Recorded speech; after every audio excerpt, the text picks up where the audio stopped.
অনেকদিন আগেকার কথা। একটা গ্রামে একটা কালো বাদরের ভয় ছিল।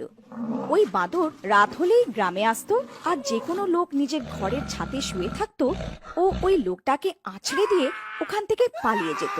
তারপর একদিন চামান জঙ্গলের ভেতর দিয়ে যাচ্ছিল, তখনই ওই কালো বাদর তার উপরে হামলা করে দেয়। আরে বাবা রে, এই কালো বাদর কোথা থেকে এসে গেল? আরে মরে গেলাম রে, আরে পালাও। তারপর ও খুব জোরে পালাতে লাগলো আর দৌড়তে দৌড়তে নিজের বাড়ির ভেতরে ঢুকে গেল। ওগো, কি হলো?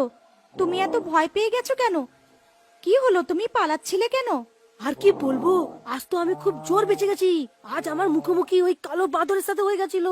আমি কোনো মতে নিজের প্রাণ বাঁচিয়ে এসেছি।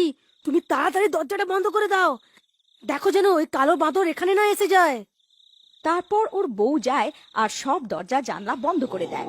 তারপর এই কালো বাদর চামানকে ধাওয়া করতে করতে গ্রামে পৌঁছে যায় আর নিজের শিকারের খোঁজ করতে লাগে। গ্রামবাসীরা ওকে লুকিয়ে লুকিয়ে দেখতে থাকে। আরে বিমলা, দেখো, ওই তো এই কালো বাদর। চল আতঙ্ক এই গ্রামে ছড়িয়ে আছে। ওগো, ওর পাঁচাটা দেখো, কত বড় আছে। আমার মনে হয় না এর হামলা থেকে কেউ বাঁচতে পারবে। তুমি তাড়াতাড়ি যাও আর ঘরে অন্ধকার করে দাও।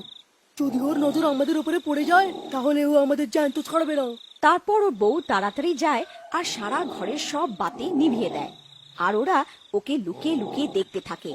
ওই কালো বাঁদর এদিক সেদিক নিজের শিকার ওর খোঁজ করতে থাকে, আর খোঁজ করতে করতে ও একটা বাড়ির ছাদে চড়ে যায়। ওখানে রাজেশ আর ওর বউ ঘুমিয়েছিল। তখনই ও চিৎকার করতে লাগলো। তখনই রাজেশের ঘুম ভাঙলো। আরে মরে গেলাম রে, এটা কি জিনিস? এ ভগবান, আমাদের বাঁচাও।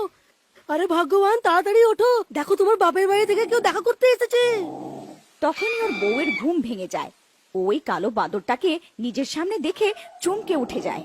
ওগো, এটা কি জিনিস? আরে মরে গেলাম রে, হে ভগবান, আমাদের বাঁচাও।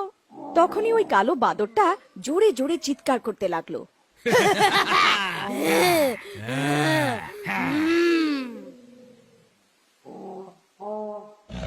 তারপর ওরা দুজন তাড়াতাড়ি নিজের বাড়ির ছাদ থেকে নিচে নেমে যায় আর ঘরের ভেতরে গিয়ে লুকিয়ে পড়ে।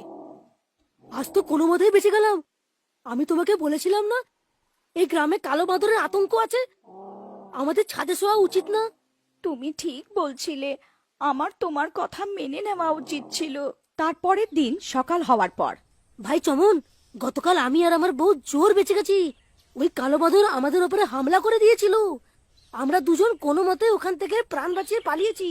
বন্ধু রাজেশ, কালো বাঁদরের আতঙ্ক তো এবার বেড়েই চলেছে।